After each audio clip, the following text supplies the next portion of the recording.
Good morning. For anyone who doesn't know me, I'm Dr. Bonny from the Emergency Department. I want to welcome everyone to our inaugural Combined Emergency Medicine Surgery Conference.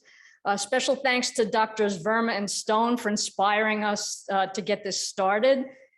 In the long tradition of education that's combined for both of our departments that started back a little over, close to 30 years ago by our first chairman of the Emergency Department, Dr. Tom Scalea, who happens to be a world-renowned trauma surgeon. We're going to spend the next 75 minutes or so talking about penetrating neck trauma. And special thanks to all of my co-presenters, Dr. Stone, Dr. Beyda, Dr. Chu, Dr. Lay. And we're going to have a panel at the end with a case presentation where Dr. Roudnitsky will join us and our panel moderator, Dr. Youssef. So let's talk about penetrating neck trauma. And basically, we're going to discuss not just the initial approach to evaluation and the management. We're going to focus on some special topics that always seem to be a little bit controversial when we're actually taking care of these patients.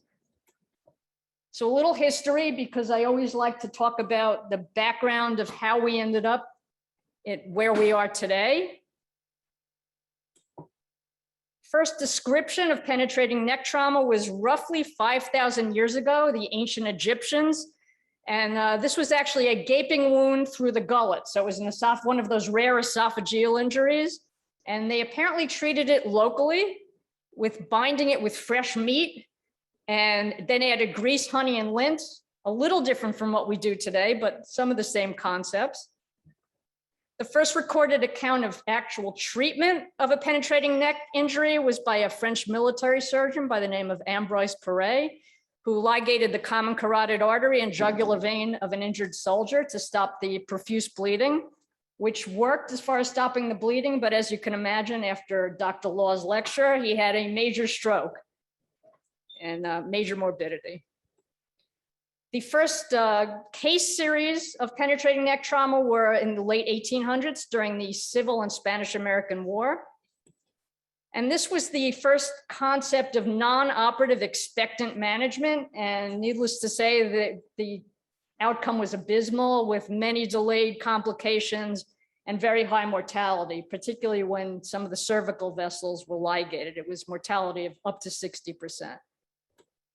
Things changed and we got to more management that's similar on some levels to today during World War II with the introduction of the improved surgical techniques, aseptic technique, anesthesia, blood transfusions, and most importantly, the aggressive use of operative neck exploration. And this decreased mortality by roughly 50% relative to what we had prior to that. So this brings us to where we are today. Needless to say, I'm skipping quite a bit, which will be covered later in the lecture. But the concepts of how we manage and approach these patients stay the same. The concepts are always the same. And what are those concepts? We need to know what structures might be injured, where the wound is located, the mechanism of how they became injured, and the clinical status of the patients. You can't talk about penetrating neck trauma without understanding the anatomy of the neck. And the neck is always a very scary place. When you look at the neck and realize what is in this small enclosed space, all these major vessels. And I always sort of question whether there was some kind of design flaw, because when you think of other places in the body, there's pelvic bone, there's the rib cage, there's the cranium protecting vital structures. And what does the neck have? The thin platysma muscle. I mean, that's just not right. It's a thin muscle between various fascia. And what's exposed? Everything is exposed. Major vascular structures, the aerodigestive structures, neurologic structures, glands, and the thoracic duct. And when you break it down into what's at risk, I mean, look at these structures, the carotid artery, the subclavian, the aortic arch, the larynx, trachea, pharynx, and esophagus, the spinal cord, cranial nerves, and the brachial plexus. And there's a lot in there. We talk about the fascial layers in the neck. There's a superficial layer that encloses the platysmal muscle and 3 supporting deep layers. And these help to tamponade any bleeding. But at the same time, what we don't realize is as bleeding occurs and air transects through, it can distort the anatomy quickly, and the patients quickly change their status. Now, talking about anatomy again, to understand what might be injured, you need to have some appreciation for external landmarks to that anatomy so that you could have some sense of how we're going to manage these patients. Historically, when you look at your anatomy books, the neck was divided into an anterior and posterior triangle separated by the sternocleidomastoid muscle. And in 1979, Roon and Christensen defined the zones of the neck. Zone 1 being the clavicles to the cricoid, zone 2, the cricoid to the mandible, and zone 3, the mandible to the skull base. These were essentially defined to help with surgical approach to each of these areas of the neck. And always important to realize these zones were defined by the external site of penetration, not necessarily what's injured internally. Again, the zones of the neck. Remembering zone 3 is actually a head injury. It's cranial injuries, very hard to access surgically. Zone 2 is easier to access, easier to get exposure. It's essentially the neck proper. And zone 1 is a thoracic injury. And I have to thank Dr. Stone and Brad Pitt for our next slide to help us remember that zone 1 is a thoracic injury.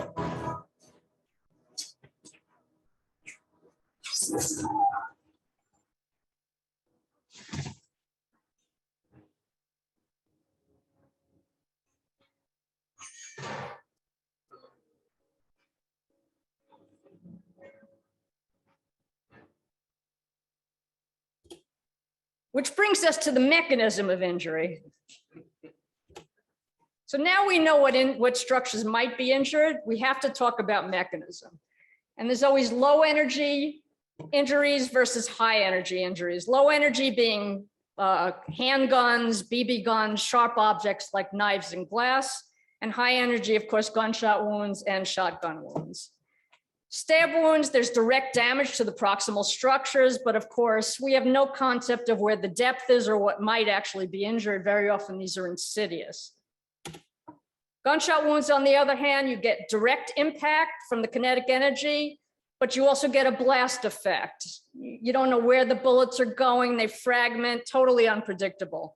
Important to realize that transcervical trajectory has a higher rate of injury. And just here's an example of the direct injury and the temporary cavity that's created. And of course, the bullets can go anywhere and fragment. Shotgun wounds are multiple pellets scattered, usually involving multiple zones of the neck. And this was a patient that we had several years ago with a shotgun injury. You have no idea what's injured when you see that. So now we've defined where the injury might be, the mechanism that caused it. And now you have to look at the patient and say, what is their status? What signs or symptoms might they have? And typically we divide these into hard signs, soft signs, or no signs when we examine them. Hard signs essentially are emergent signs that we know the patient has injury and they need to be repaired immediately. Soft signs, less so, they give us some indication the patient might have an injury, but they require further evaluation.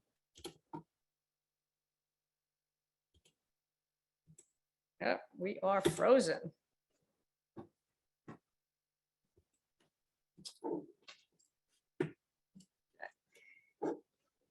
And what's interesting is when you look back at the studies, even the soft signs for sure, but even the hard signs, there are discrepancies between the multiple studies as to what they define as hard signs.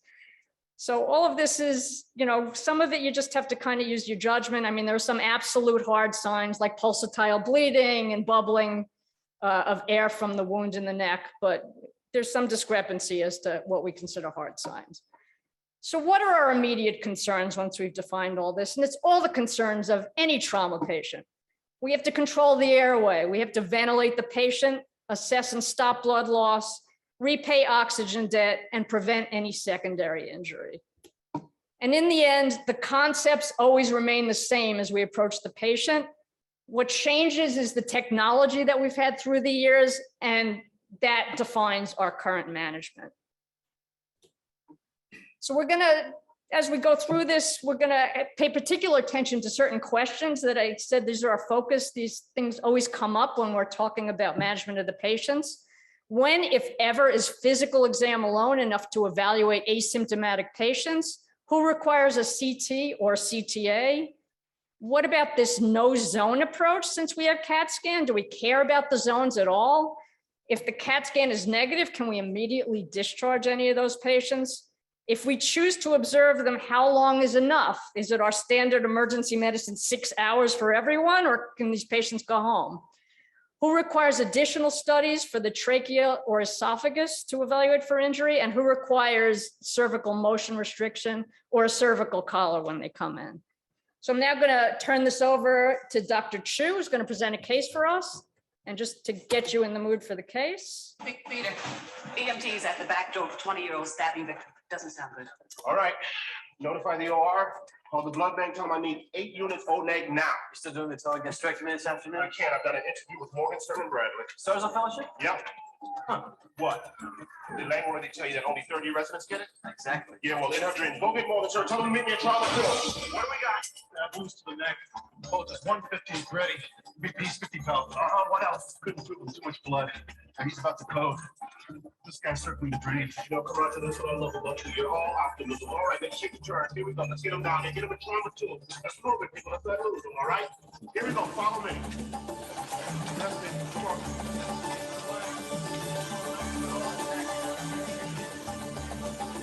All right, unstrap them. You don't need it. I'm going to do this slowly. We're going to do it on our count. 1, 2, 3. All right, let's go to work. Hold on. It's only 70 and he's cyanotic. All right, let's go. Here we are. No airway. Intubation tray. Move. 7.5? Yes.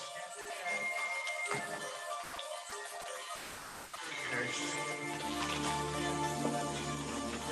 Come on. I can't see anything in here. Suction. Come on. I need some suction. Let's get it in here. Here we go. All right, we got to pull out pressure here. 1 more minute, he's going to have brain damage. Let's do a crank. Sure. The day is on. Let's move. Doing the surgical airway here. All right. Now give me the number. Count it out nice and loud. All right. BP still 60/40. Pulse 160. All right. Tray 2. Take it up. Syringe. Come on.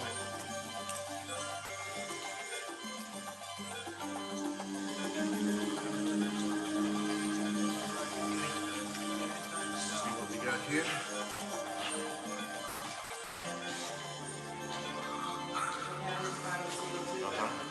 I like the way it sounds.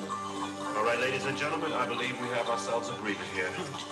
Welcome back, sir. Can you ventilate him? Good morning, dear. Breathing easy. What have you got? Stab wound to the neck. Unable to intubate due to bleeding. Performed a stacked cricothyrotomy. Airway established. Good bilateral breath sounds, and the patient is stable. What do you need me for? Let's get him up to the OR. Peter, excellent. Excellent work. Sound judgment. A solid execution. Excellent. So I'll see you at the Starzl interview this afternoon. Right. Pretty cool.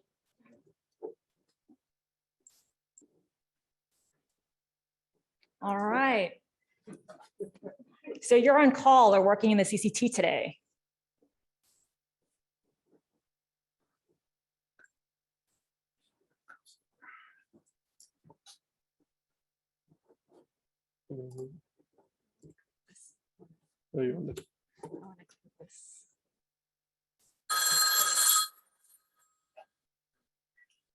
The terrible sound.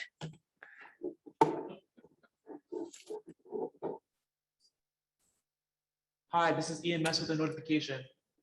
We have a 40-year-old man with a stab wound to the neck. GCS is 15, BP 120/80, heart rate 130. He's breathing at 30, at 90%, coming in 1 minute.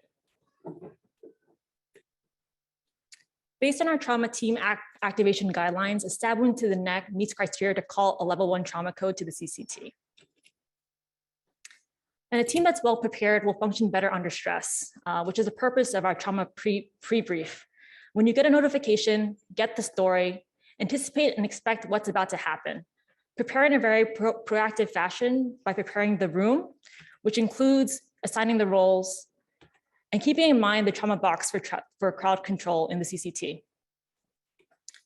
We have a 40-year-old man presenting with multiple stab wounds in the left neck, right chest, and abdomen. He's tachycardic to 142, blood pressure is 118/84. He's breathing at 92% on 10 liters of non-rebreather. His primary survey reveals that although he's speaking in full sentences, he has a raspy voice and bubbling in the neck. His breath sounds are equal, but he's breathing fast. He's tachycardic, but has upper and lower extremity pulses that are equal. GCS is 15, and on exposure, you see multiple stab wounds.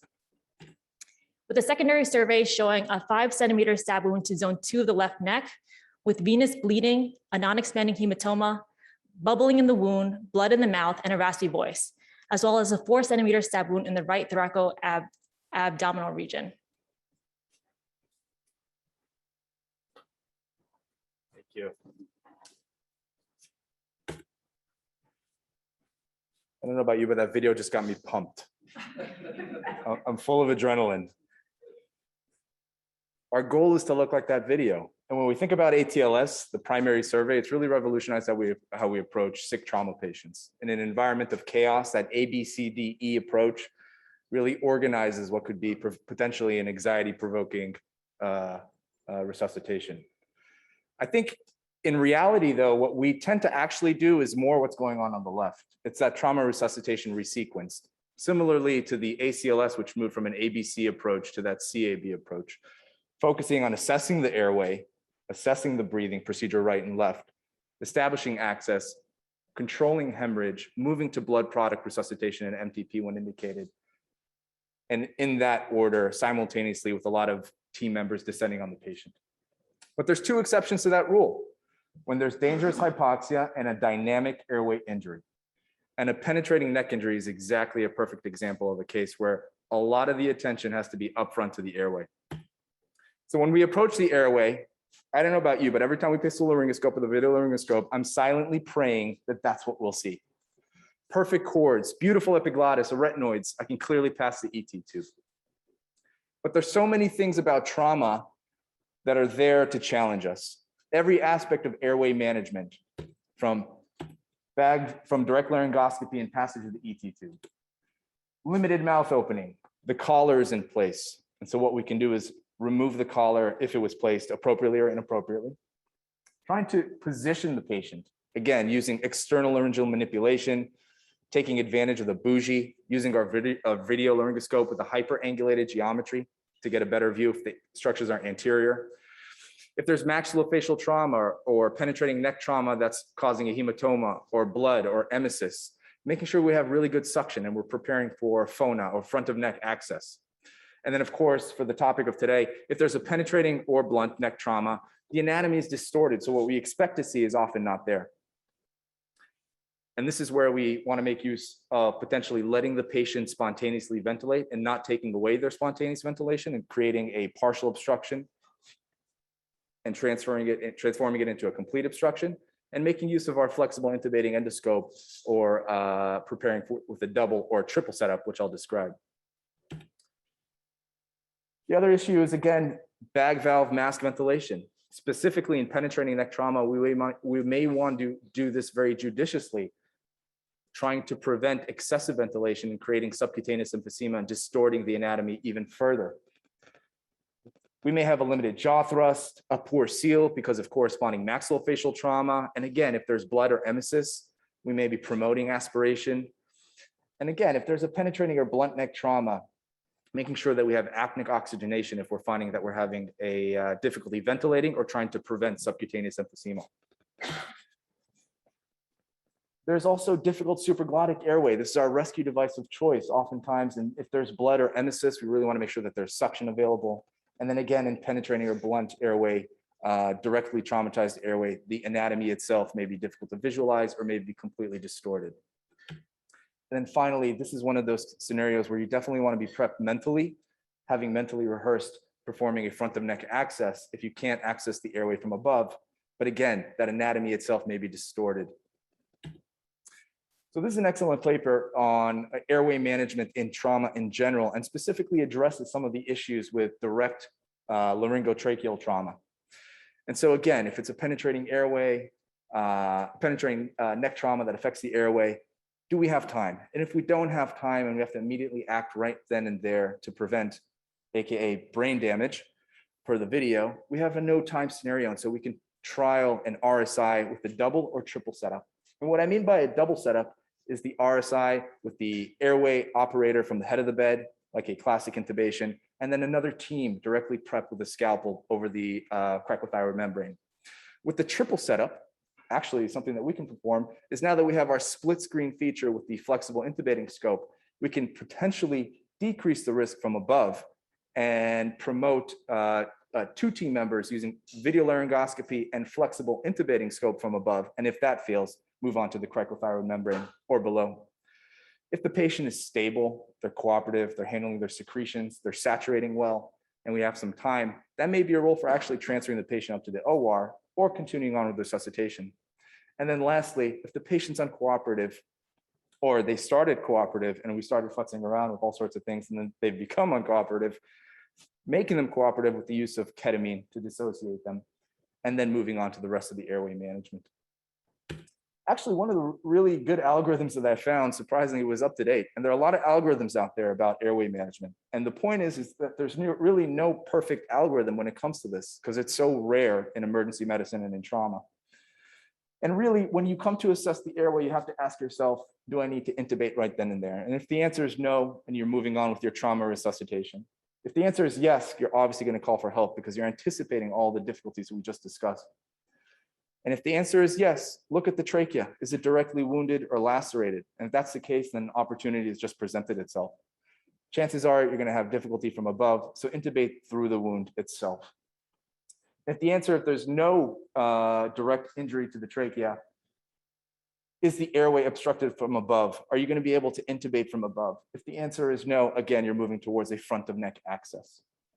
However, if the answer is you feel like you will be potentially able to pass an ET tube because the anatomy itself allows you to, really, are you able to oxygenate the patient? And again, if the answer is no, you're in a can't intubate, can't ventilate, you're moving towards a front of neck access.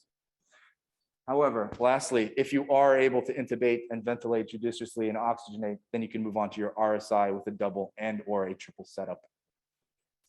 So this is our armamentarium. These are the tools of the trade that we have available to us. We have our glide scope with our hyperangulated blade. And as of today, we'll have our regular geometry video device placed in the CCT, our McGrath. And we have our disposable bronchoscopes, our CCT airway box, and we have a few different techniques for surgical airway access. And there's actually quite a few that are described in the literature, but we'll be discussing just a few. And that's the finger scalp Bougie technique, the traditional technique, and the Melker Seldinger technique. So for the finger scalp Bougie, obviously we're ventilating and oxygenating the patient from above, and we've decided that this is either the first move or we've been unsuccessful. I choose not to use the word fail, but we've been unsuccessful from above. And so we're moving to our plan to actually take the airway from the front of the neck. We'll make a vertical incision if we're having difficulty palpating the landmarks, or there are some descriptions of if the landmarks are obvious, then you can directly make a horizontal incision through the cricothyroid membrane if it's easily palpable. That saves you one rotation of your hand and the scalpel. Passing your finger through the cricothyroid membrane and ensuring you're through the cricoid, passing the Bougie, and then intubating with a 6.0 or 6.5 ET tube or a tracheostomy tube through the hole, and then securing that ET tube. This is efficient, quick, and doesn't require a lot of instruments. Secondly, we have our traditional surgical airway, surgical cric, palpating for landmarks, making our vertical incision, making our horizontal incision through the cricothyroid membrane, using our tracheal hook, which we have in our kits, retracting the thyroid cartilage cranially, placing our trousseau dilator, rotating, and then placing the tracheostomy through the cricothyroid membrane, securing the airway, and then connecting them to the ET tube and ventilator, connecting them to the ventilator with end-tidal CO2, Dr. Stone. And then lastly, we've got our Seldinger percutaneous catheter over a needle techniques.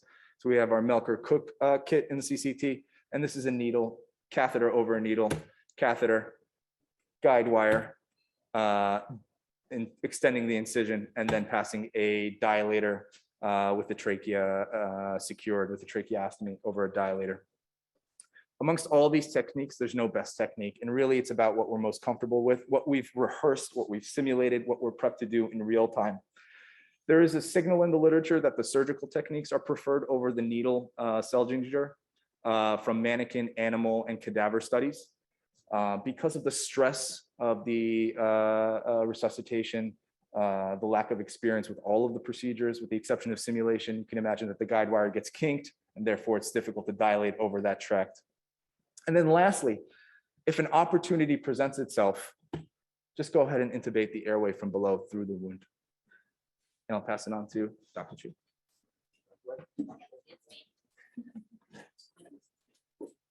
All right. Again, my name is Dr. Lay. I'm one of the surgery residents. Going back to the case that Dr. Chu started, this guy who came in with the 2 stab wounds, one to the neck, one to the thoracoabdominal region, gets intubated successfully in the ED. Everyone's very excited. The surgery resident was running around with a knife, getting progressively closer, but the tube went in. It was good. MTP was called, the intern was sent off to blood bank, and we brought him straight up to the OR. What we did, there's a lot of things that happened because of the nature of the wounds. Started off with the exploratory laparotomy, actually. Did a thoracotomy after we put in this chest tube that put out 1.5 liters of blood. And for the neck exploration, did the exploration, found an injury to the esophagus, an injury to the trachea, injury to the thyroid, and lots of bleeding.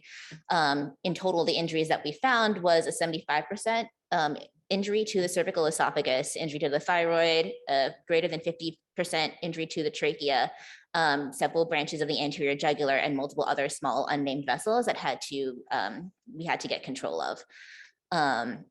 He ended up getting a tracheostomy distal to the injury. And in addition to all of this, at the same time, he had an expanding zone 2 retroperitoneal hematoma that we had to do a nephrectomy for, and some liver packing.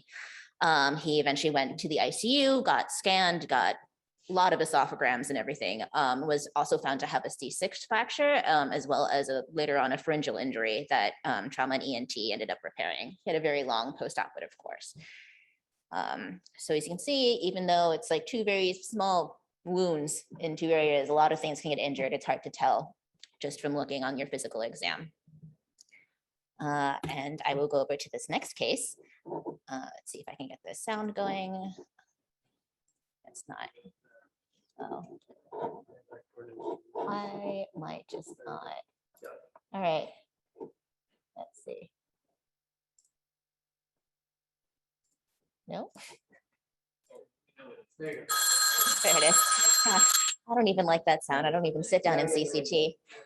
Okay. And let me. Hi, this is EMS with the notification. We have a 44-year-old man with a stab wound to the neck. GCS is 15, BP 130/90, heart rate 110. He's breathing at 20 at 99%. Coming in 1 minute.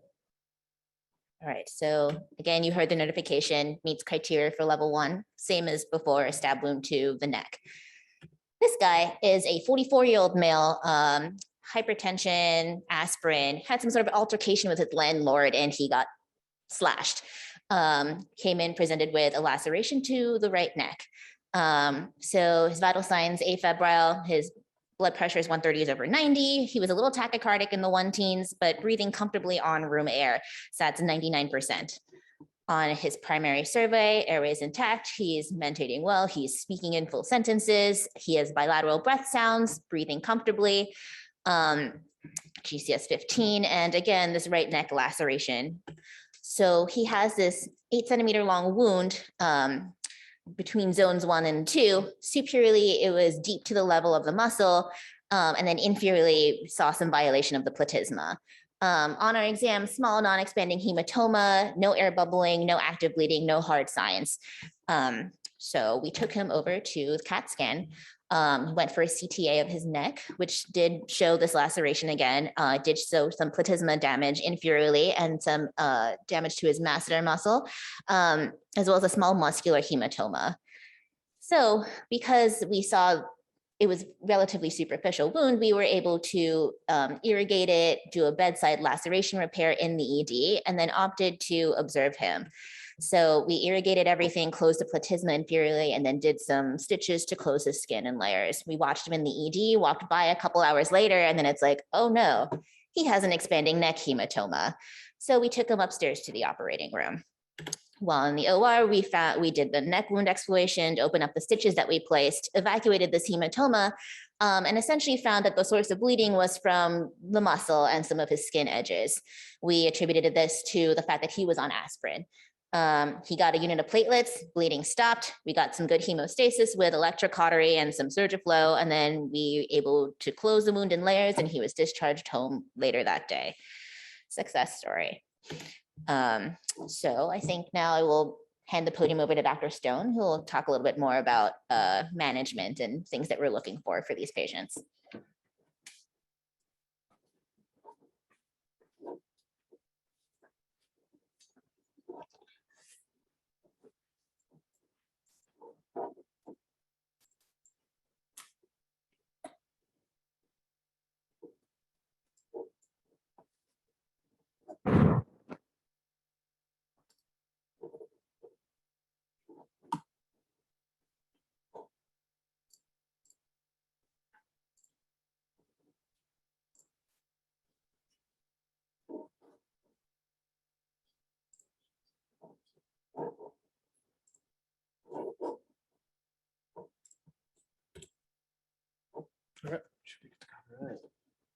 Good morning, everybody. So I'm just going to jump in here and talk a little bit more about management. Very good presentations before me, so hard acts to follow. And some of the slides may be redundant. I'm going to go to them pretty fast because I want to get to the panel, which hopefully will be a lot of fun. So as Dr. Barron pointed out to us, the principles of trauma management are the same, whether you got a neck injury, a foot injury, whatever, is airway, breathing, and circulation. But one of the things I like you to think about for this particular lecture is you're also deciding as well, in particular for penetrating neck trauma, can you observe this person, or do they need to go to the OR? And if they need to go to the OR, is this something now, later? Do you need more stuff, right? And while you're doing that, just a couple of words on just hemostasis. Always hemostasis in the resuscitation room should be with direct pressure. I've always talked about, and I've always been taught, never clamp a bleeding vessel because you might end up clamping something that you're not supposed to. And sure enough, I actually did do that after I thought I was a hot shot junior attending. I did clamp something, and when I got to the OR, it was not the vessel that was actually bleeding. So don't do that, right? In general, some people talk about not putting nasogastric tubes during initial resuscitation. I think that's a little bit plus minus airway, but I think it's reasonable that you could cause more damage, worsen things. And then a lot of talk about intravenous access. In general, you kind of don't want to put your vascular access near the injury because you might just pump blood right outside the injury. In general, I like to have the rule not proximal to the injury, contralateral to the injury, on the other side of the diaphragm of the injury in general, right? Because you might just be putting one right out of the hole. So Dr. Barron had talked about these hard signs, right? And depending on who you read, there's a bunch of different hard signs. You can go to one author, they got about 10, and you go to another, they got 8. But I think these ones I have here in red, pretty much everybody agrees: active bleeding, expanding pulsatile hematoma, extensive subcutaneous emphysema or air bubbling, and I would throw in there airway compromise, are things that you're like, I know this guy is going to the OR regardless, right? Everybody can agree on that. That's, you don't need extra diagnostics, maybe a chest x-ray, but you're gonna go to the OR. Now, these other signs here, they're a little bit trickier. People write about them, but to be honest, we probably don't do them in practice as much, right? Neurologic deficit, somebody comes in who maybe they stroked out because their carotid has been bagged, right? And they have hemiparesis. Pulse deficit, are you checking the pulse? When was the last time a neck injury you really did do that? And then I love putting this one here, carotid bruit and thrill.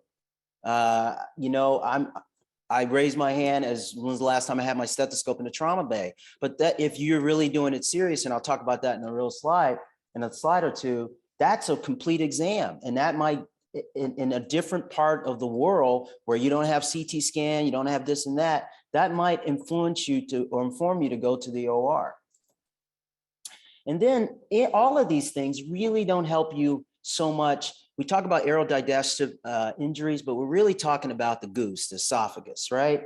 That you can't really tell from physical exam whether that's been injury. So you could have an occult esophageal injury and not know it, whether you have hard signs or not. So none of this stuff really prepares you for that. If you look at, is physical exam enough? So that's one of the questions. And this was a question that was a question that was important back in the early days. I don't want to say early days, the last century before CT scan was readily available and is so easy to get. People relied on physical exam. I would also say physical exam is important again if, say, Demetriades, who is a product of Johannesburg, South Africa, before he came to run USC Trauma Center, you know, you take the worst penetrating injury city in America, maybe Detroit, Chicago, Baltimore. That's like a Tuesday afternoon in Johannesburg. So they don't have the luxury of doing all the scans and stuff. So they really have to rely on physical exam. That's why this question was important to him. And he came out with this study, 335 prospective patients, strict exam protocol, including bruits and feeling for thrills, things that we don't do. I even saw a friend of mine who was at USC. He showed that the residents had like a list of things they had to go over on the exam. And this was in the early 90s and the 80s. And he was able to show 269 of these 335 patients were put into non-operative therapy. He said they don't need operative therapy based on my physical exam. And only 2 of those patients, I think that's about 0.79%, 0.7%, actually had to go to the OR. So with a very strict protocol, probably you can, for the most part, physical exam is enough, but it's not perfect and it doesn't help you with esophageal injury. A little bit more on that. Some of the limitations. Lots more studies besides Demetriades, but they were mostly retrospective. They had small sample sizes. They were limited to patients that couldn't be followed up. The vascular injuries that needed surgery, yes, they were pretty good about that for physical exam, but they couldn't tell you whether you had an intimal flap or maybe a pseudoaneurysm that didn't blow up or an AV fistula. Physical exam can't really tell you that stuff. And then, of course, down here, the goose, you can't do that unless you use the force, right? You cannot figure that out on physical exam. So if you look at the guidelines from about a decade ago, Eastern Association for Surgery or Trauma, they pretty much say 95% sensitive for detecting those arterial injuries that require surgery. Those are going to be the guys that are bleeding out, pulsatile hematoma. They're going to be obvious, but you're going to miss some injuries. And it's not going to be adequate for the aerodigestive tract. In particular, when we talk about aerodigestive tract, we're talking about the pharyngeal funnel. We're talking about the tracheo and the trachea and larynx, and we're also talking about the esophagus. And the esophagus is the one part of those 3 pieces of anatomy that is very difficult to say you got an injury on exam, on physical exam. Again, the zones, as Dr. Barron nicely pointed out, these were invented so that for surgical approach. Zone 1 is essentially clavis sacri. That's a chest injury. That's an upper chest injury. It's not really a neck injury. Zone 3, that's the angle of the mandible to the base of the skull. And you don't have to be a surgeon to know this is a hard area to deal with, to get any kind of vascular control, to explore. It's just, I wouldn't say no man's land, but no man wants to be there. And then zone 2, this is the proper neck, as Dr. Barron pointed out, and this is really accessible by surgery. And if you look at the history of penetrating neck trauma, back in the days when we were talking about mandatory exploration, which came out of World War II in the Korea War, where after they got over the expectant management of World War I in the late 1800s, they started exploring everybody. They could get here and they could explore here pretty okay. But what they found out is that they had a lot of false false negatives, negative exploration. Here's another one. So here, the reason I put this slide up again, not to torture you with zone anatomy, you know where I'm going with this. We're going to talk about CT in a minute, but I just think because the zone anatomy is so historically important, even if it's less important now, we should spend a minute or two on it. So zone anatomy was used with physical exam and other diagnostic studies to try to figure out for stable patients who needed to go to the OR and who didn't need to go to the OR. And this was mostly in the decades just after the Vietnam War, 70s, 80s, mostly 80s, 90s, people talked about selective management versus mandatory exploration.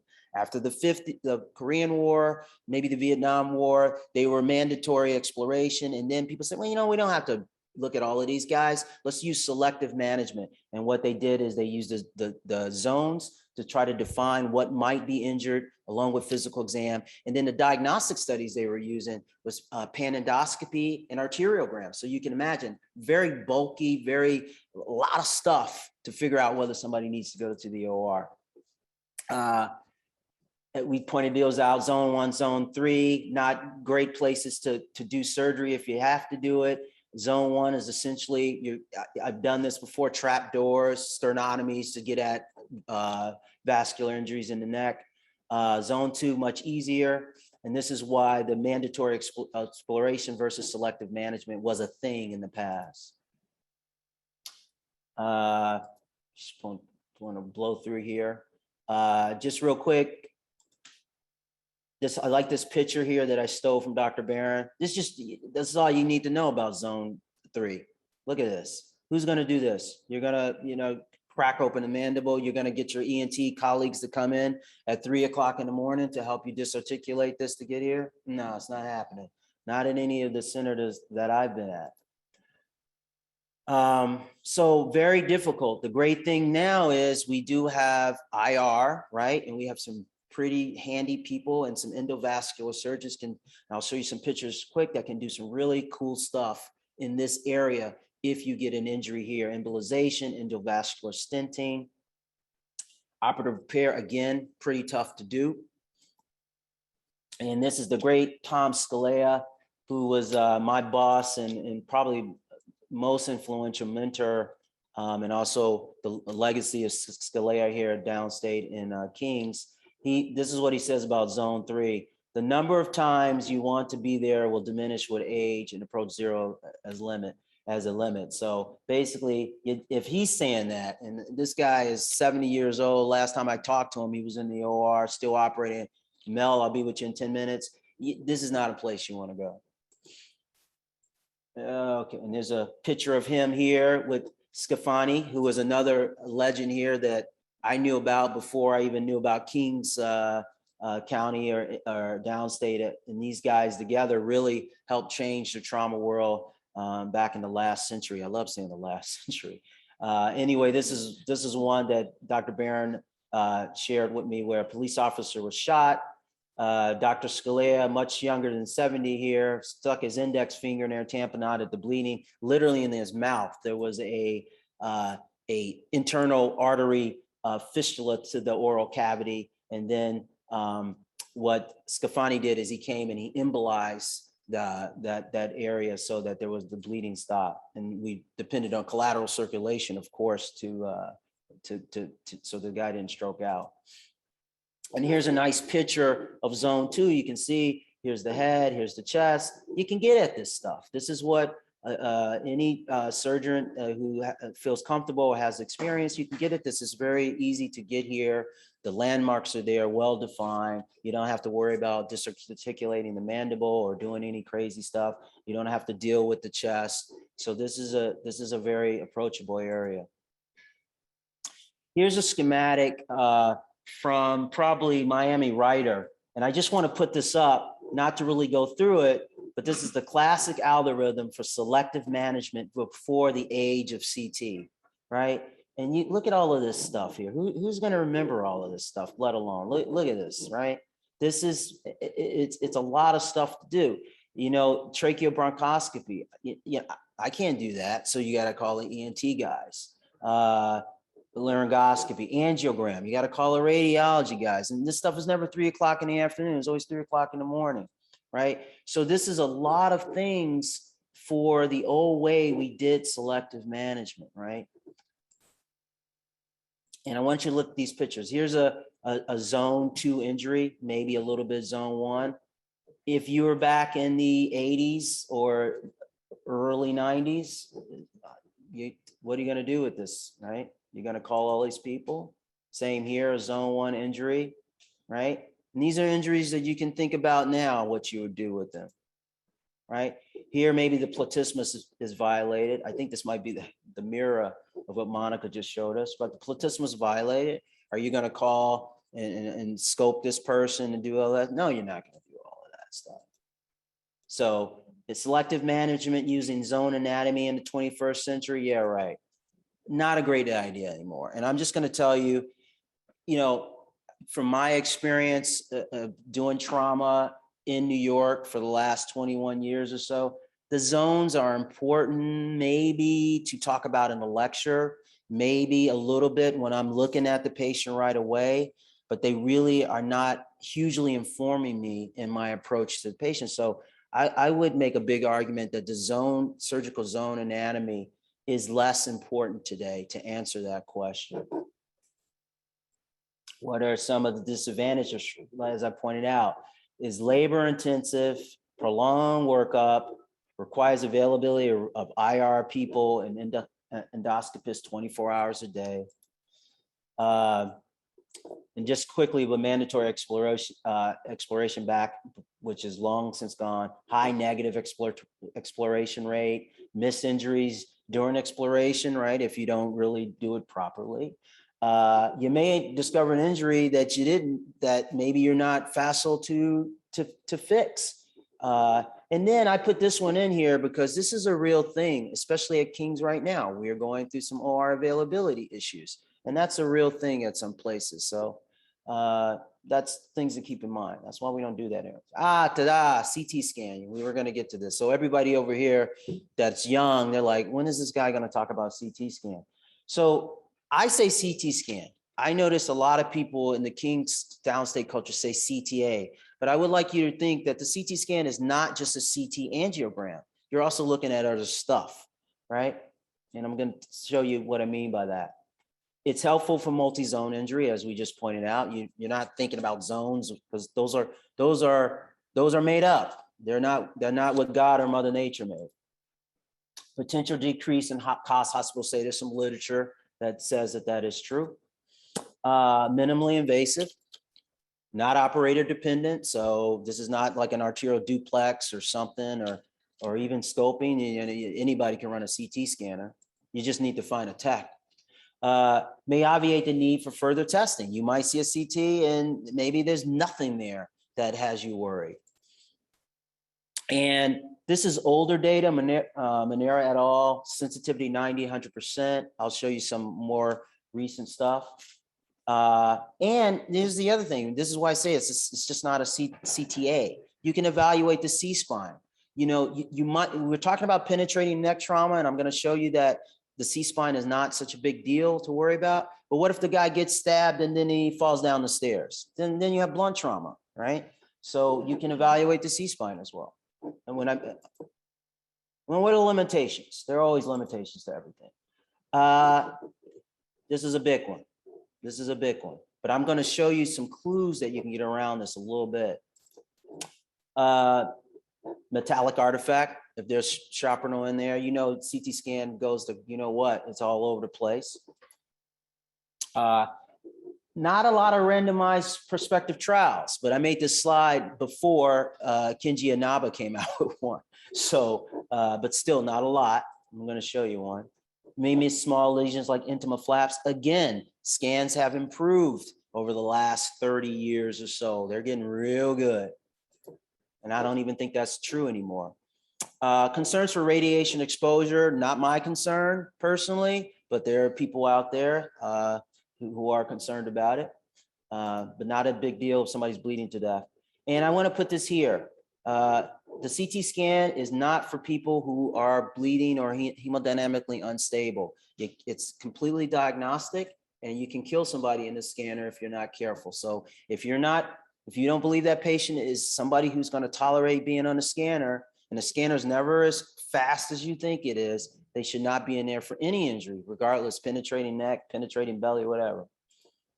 Okay, this is what I'm talking about where CT is, you're looking for, CTA is going to tell you about vascular injury, but the CT scan will also tell you about trajectory. Now, here are some things about trajectory. Dr. Barron, beautiful slide about a high velocity missile, a bullet, is going to have a blast effect that is transverse and perpendicular to its actual vector, its direction, right? So you can't always use this, but for the most part, you can.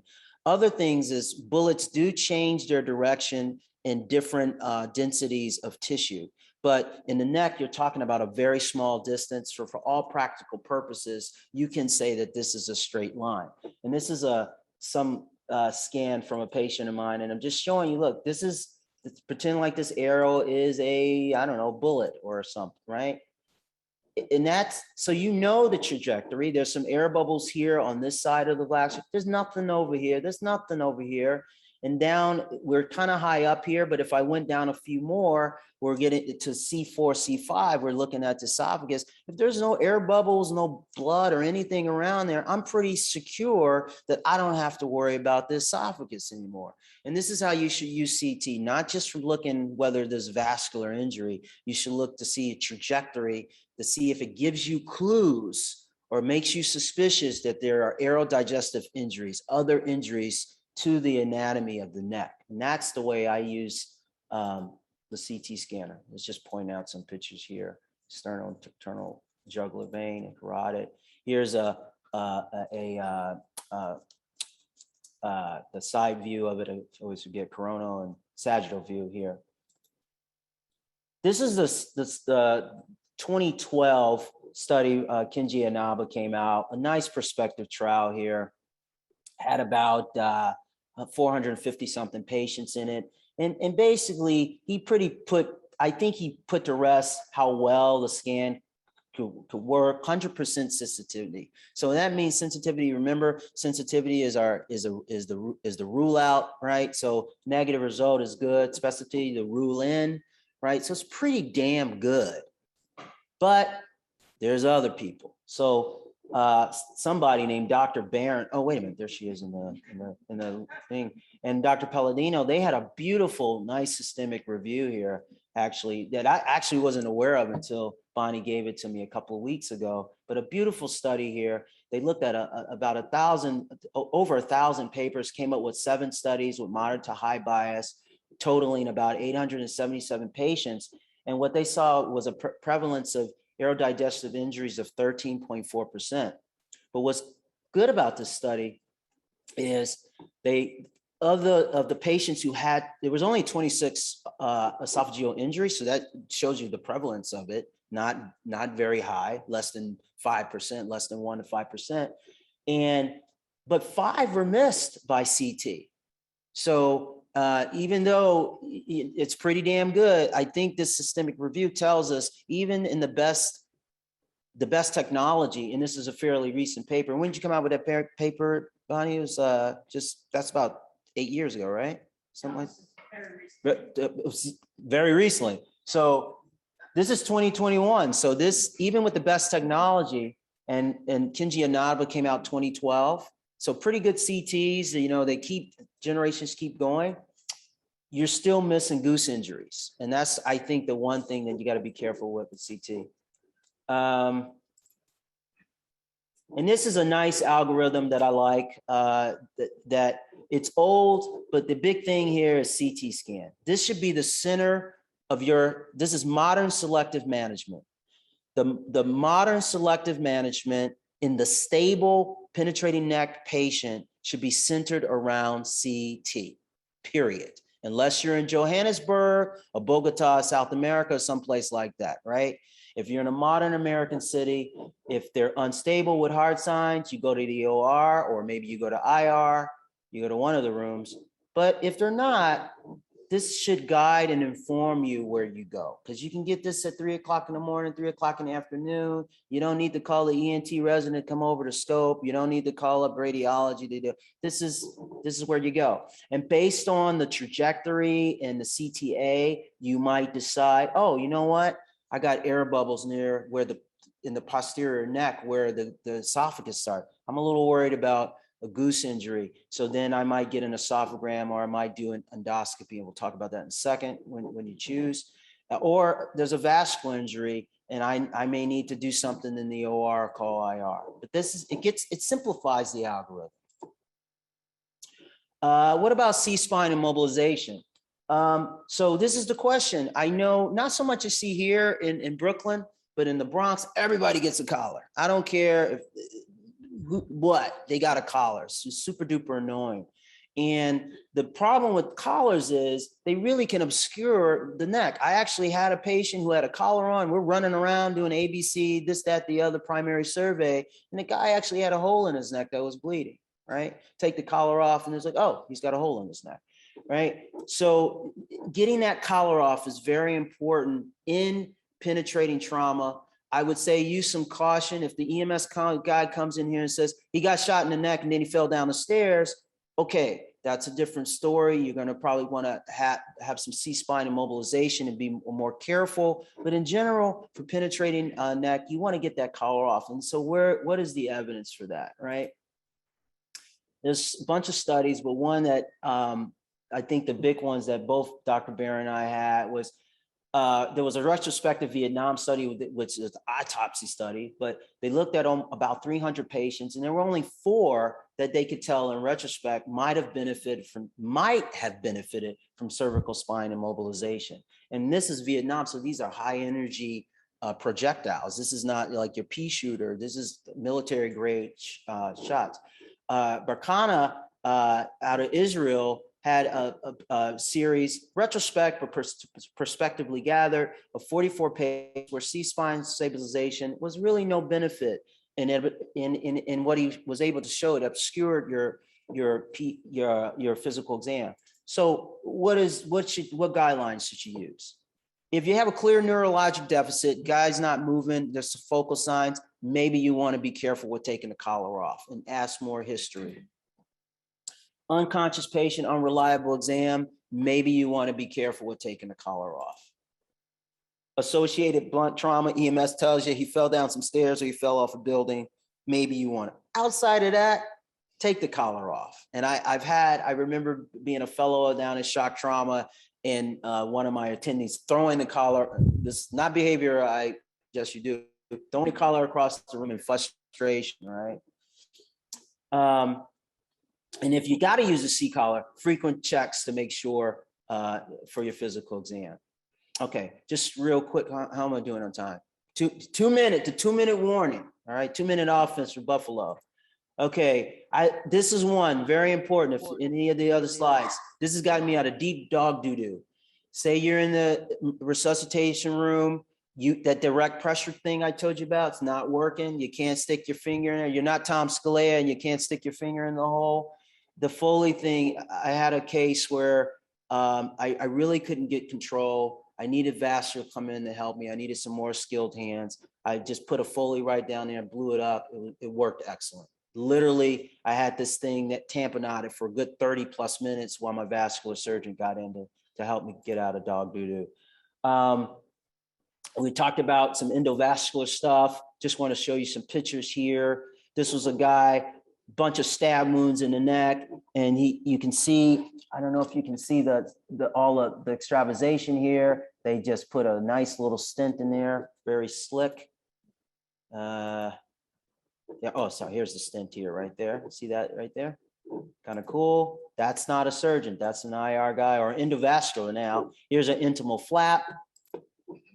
See that little thing there? They put a nice stent in there, really cool. And now he's happy, blood flow to the brain. What else we got up here?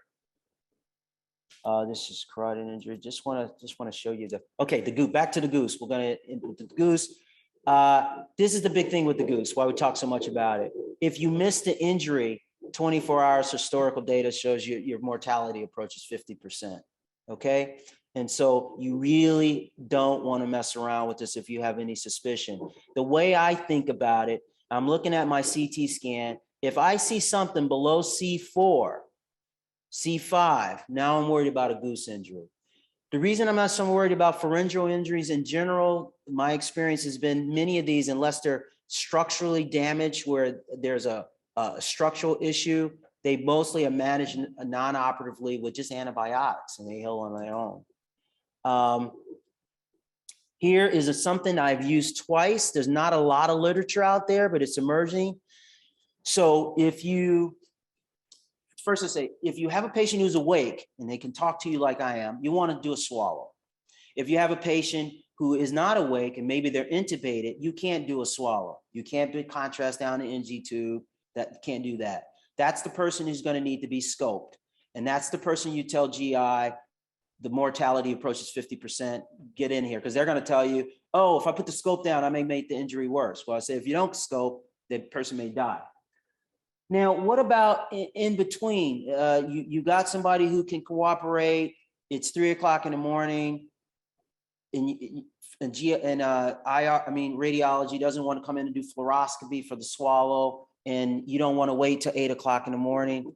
I have done this twice where you 30 cc's of contrast down, they get them to drink it. You take a quick CT and you can actually see the goose lights up. I don't have great data for you. I just show you a little picture here. Most of the papers you'll see are for people who may have had a scope injury, not for trauma. So I've only done it twice. I've only been here at King's for a year. I haven't done it here, but it's something I think is going to be part of your armamentarium to rule it out. And then the other thing I would say is when you do swallow and scope together, the sensitivity specificity approach is 100%, but we hardly ever do that in monitor. I think I'm just going to show you just one thing here. And how do I get back to previous? I want to just show you, remember I told you about clues. Look at the CT scan here. So say you get a CT scan like this, look at all that air. So that's your clue. That's your clue that there's some aerodigestive injury. And sure enough, there was a big old hole in the trachea. I had one of my general surgeon who had been schooled and had been trained and did a fellowship in head and neck. And we repaired this, nice, beautiful repair. Look at that. And I think I'll leave it there. We ready for a panel? Just one last picture here. This guy here, look at that knife in the chest. Keep going, keep going. This is, this is an old one because it's an X-ray. Do you guys know what an X-ray is, you young folks? So this guy came in with this here. I was on duty. I think it was the first year I was at Jacoby. And I called up all my friends. I called my spine buddies, my vascular buddies, everybody. No one wanted to help me. So I did a CT scan showing trajectory. Look at this knife. Look at this thing. Now I'm thinking this guy's got a spinal cord injury, right? So I take the knife out. I do a couple of Hail Marys for those of you who do that. Pull a knife out. Patient's fine. You know why he was fine? He was drinking and he got mad at me. He wanted to go home. So, all right, guys. Thank you.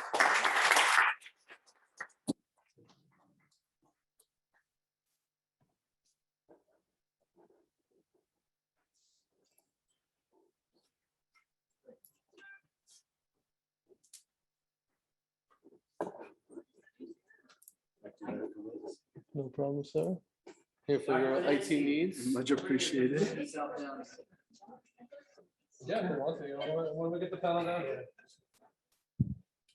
Sit there. Oh, yeah, sit here.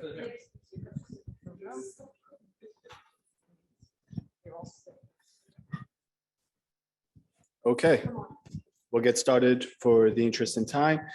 So I guess I would like to thank Dr. Barron and team for inviting me to moderate this panel. I'm flattered that my surgical expertise has been recognized by the trauma committee. So let's move forward. So we'll start off with a little bit of a case.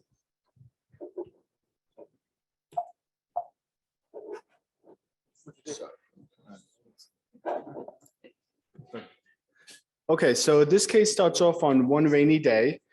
And essentially, it's a case of a 52-year-old male who comes in status post falling onto an umbrella. That's what was called in by EMS. And upon arrival, this is what we see. By the way, this case, before I continue, I do want to recognize a trauma surgeon at Lincoln Medical Center, Dr. Sula Priovalos. This is an actual case that happened and has been published in the literature. So this is the patient that you're dealing with. And I'll show you another picture just for better clarity. So I guess the first question, and I think it's only right that this question, we start off by going to Dr. Beyda. So Dr. Beyda, anything in particular that you would do with this patient's airway? Would you intubate? And let me give you some background. This patient is speaking in full sentences, no hard or soft signs of penetrating neck trauma. Bilateral breath sounds, vital signs are stable. He's sitting up and talking to you. Would you intubate this patient in the ED? Well, like I said earlier, if ever there's a time when I intubate, I always pray that image is going to look like the one I presented earlier, where everything is clear and crisp. So I've become very religious with all the airway management cases. With this, I think we would definitely set up, call for help, make sure he's on a monitor, really assess that airway and ask him if he's speaking, there's no hoarse voice, there's no stridor, looking for hard or soft signs. I would prep for any kind of difficult airway management with the flexible scope, get the surgical airway. I would actually mark the neck. I wouldn't proceed to the airway immediately. I think I would be calling for help. And depending on how stable the patient is, this may be a case where if he's cooperative, stable, there's no signs, hard or soft signs of direct airway trauma, this may be a patient that could be intubated in the OR, either sitting up with topical anesthesia and sedation without an RSI technique. And that may be the safest case. And in the case report, the team also did exactly that. The patient was stable, was not intubated in the ED, and did not warrant intubation in the ED. So I think the next question after Dr. Stone's lecture will probably best go to him. Dr. Stone, what would you do with the C-collar in this patient? Just to show you the picture again, would you remove this patient's C-collar, yes or no? So we were just joking about the C-collar. So yes, I would remove it. But before all jokes aside, I would make sure that he's moving all four extremities and there's not any neurologic deficit. I would hopefully have a story from EMS to make sure there wasn't any mechanism of blunt trauma. And if those things are negative, I think you're pretty safe to remove the collar. Dr. Barron, would there be any benefit of keeping this collar to help stabilize this object? Well, that was some of my concerns, that if you take that off and that umbrella moves, I think you're asking for a lot of trouble potentially. So I would probably, it looks like it's supporting it. So I'd probably just sort of take it off, have someone hold the umbrella, see if, yeah, I didn't see that.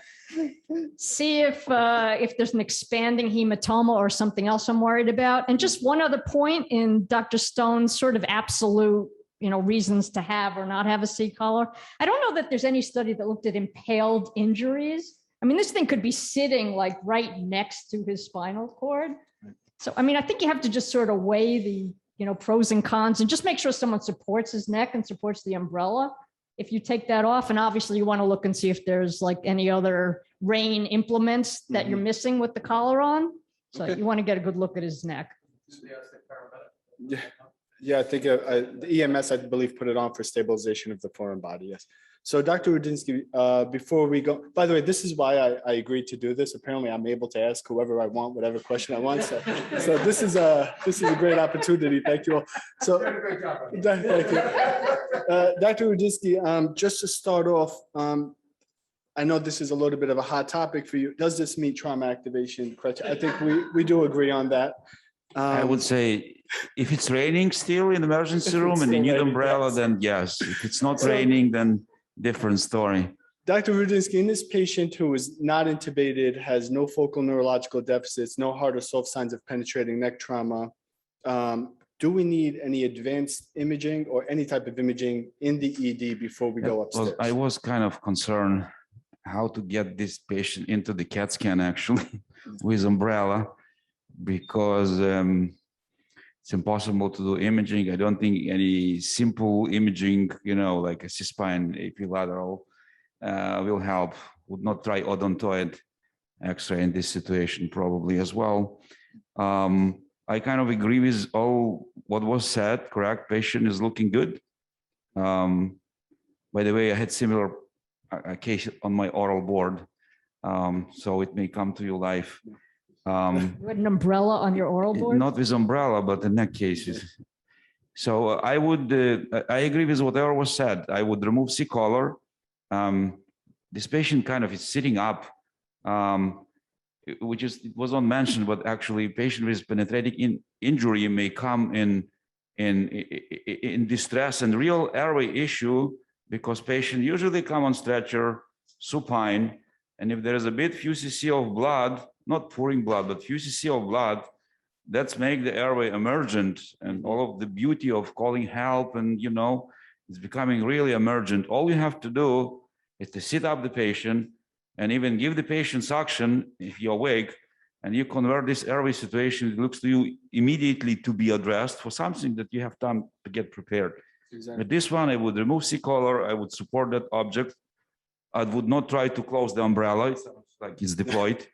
And I would take this patient to OR, because the main concern, when you pull that and it started to bleed, then you need to be in OR, and that's the best environment. Unfortunately, we don't have yet, not in SUNY, not in Kings County, hybrid OR rooms. Then you may have a IR and CAT scan there and like OR. We will get it one day. And that's exactly what the team did. They obtained plain film imaging, stayed away from the advanced CT scans due to artifact and also logistics of getting the patient there. So this is the X-ray that was obtained in the ED. This is the patient. Radiology, of course, helped us out also. Anything concerning other than what's obvious? There is no pneumothorax. There's no air where there shouldn't be. So I guess we'll move forward to the next question, and this can be for anyone in the panel. How do we stabilize this impaled object as we're preparing to transport the patient? In our facility, we are on different floors. We are going through an elevator process as well. Any thoughts? I mean, I guess assuming that we can fit this in the elevator, I assume we can. I wouldn't touch it. I wouldn't try to cut this. I wouldn't try to move it. I would just have someone really just hold it and be careful. And that's exactly what the team did as they transported. Quickly, something they touched base on in the article was when we're cutting objects, whether we use heat or not, just be wary that we can cause thermal injuries internal as the object begins to heat up as well. So that's just something to keep into consideration. So I guess Dr. Stone and Dr. Roudnitsky, any unique tools do you need that you may need in the OR for something like this? Sounds like you need to go to your basement for wire cutters and things like that. I mean, the big issue here, I'm trying to think, I remember some guy getting impaled on a fence at Jacoby. I don't know what they did, but you need, if you can stabilize it, if you can hold it, it'll be a lot easier to work with the guy if you can get all of the extra stuff out of the way, right? Like the extra length outside. And I'll defer to Dr. Roudnitsky. I'm not aware of any metal type cutting tools to do that. So I'm really curious what they did.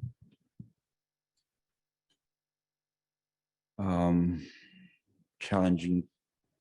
So just to help you out, Dr. Roudnitsky, I think the Yeah. team in the article also was challenged in that they did not use anything. I mean, the general principle, the minimize whatever outside, I'm just thinking how to prep this patient on our table, and that's a kind of challenging, correct? But nobody will be much concerned about sterility in this case, probably. Whatever I would say, yeah, we have cutters, so you can cut whatever outside. Whatever I was concerned right now in terms of the special preparation, actually, because it still looks like it's the entry in zone 1 somewhere. Mm-hmm. I'm sorry, in zone 3. All right, it's high. So he's not bleeding right now, but again, when you're pulling that, even with surgery, with incision, it could be major vessels somewhere high in the base of the skull. And as somebody mentioned here about, I think Dr. Stone mentioned Sclifani case, correct? And that was famous case, but that was transaction of internal carotid artery at the skull of base. And Sclifani, I think he was the first in the world who went actually through the brain, and he stopped the bleeding actually from the distal part of internal carotid artery, which was like impossible to do surgically. In this case, I would be concerned about like high injury of the vessels, because at that level there is no much aerodigestive tract. And I would say that my IR people or IR team should be somewhere standby already in IR, ready to help me to if I cannot control bleeding surgically. The vascular surgeons should be standby, because it's very difficult to work in this situation, these challenging cases, correct? Which is like trauma attending usually and resident, but it's absolutely critical to have a second pair of hands in OR who is skilled, okay, who knows how to suction, who know how to retract, who know how. So in this situation, and we're trying to push young attendings actually to do this, call backup and call help. Have attending, experienced attending next to you to help in case that rare injury, rare situation, unlikely you have any experience actually how to deal with this. So 2 brains, 2 pair of hands of experienced people is better than 1. So just to give you a quick OR procedure, what they did, they essentially discovered that it was high zone 2, potentially zone 3. They decided to slowly remove the object without any advanced imaging beforehand. They made a cut anterior to the sternocleidomastoid, entered and obtained control of the carotid sheath, proximal and distal to the object. After removing, they essentially did a bunch of direct visualization and inspection, and they found that the course of this object was posterior to the trachea, posterior to the esophagus, and all the way to the hypopharynx region, and it was all anterior to the prevertebral area. I rehearsed that about 5 times this morning. Yes, Dr. Stone. So this is, just with your narrative, this is a perfect example of where you don't have imaging available, where the surgical zone and physical exam were helpful to them, right? So, and this is I don't know about umbrellas, but this is a situation you find around the world when you get out of the Western world, or at least the States and so forth, where you don't have a lot of fancy imaging so readily available, or there's so many people with penetrating injury, you don't have time to be scanning everybody. Can we see this simple X-ray image? Scary one. We have two. So, I'm not going to argue with some people who are defining it's difficult. Our concerns about the iron digestive injuries start when the projectile at the level of the level of the cricoid, okay? That's where the esophagus starts. Whatever is above level of a cricoid, there is no esophagus here. So I guess I would challenge the statement that it did go behind the esophagus, because there is definitely no esophagus at that level. Okay? That's fair. So I guess a few last questions for the team. And by the way, ENT was available, IR was available, and vascular surgery, they were all in the OR for this procedure. Any post-op imaging for this patient? Remember, the direct visualization displayed no evidence of any organ injury. Do we need to obtain any type of imaging post-op?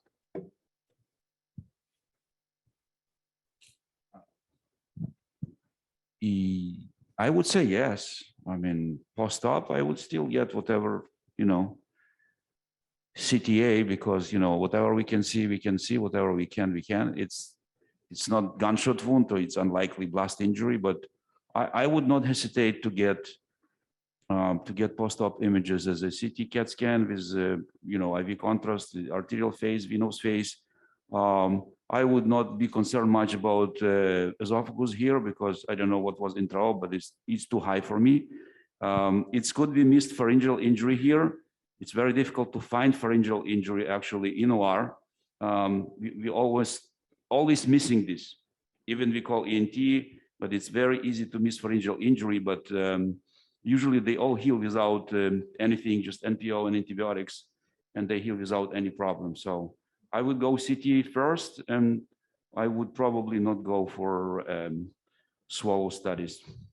Yes, excellent. So if, I completely agree with Dr. Roudnitsky. One other thing that I would do if I had ENT there and it was somebody senior, what we hadn't talked about in our thing, we talked about endoscopy in terms of the esophagus, but if you guys have ever seen, ENT has and some people outside of rigid laryngoscopy is great for this kind of thing. If you can do it, you just need, since it's rigid, it's very dangerous if somebody's inexperienced, but that's great for looking at the funnel, so to speak, of the pharyngeal to see if there's any injury. So if that was available in the OR, once we pulled out the umbrella, I would ask them to do that. So essentially, the team decided to let the specialist perform a bronchoscopy and endoscopy. They were reassured by that, and they were reassured that the blood vessels, by direct visualization, were not involved in the injury. And actually, the patient was shortly extubated after the OR, given back the umbrella and discharged home. So did quite well. So I guess I do want to thank the team. I want to acknowledge this group of people. I think they did a fantastic job here today. Thank you for everything.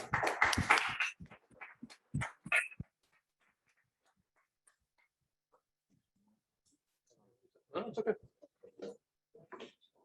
All right, guys. Thank you so much for Dr. Barron, Dr. Stone, Roudnitsky.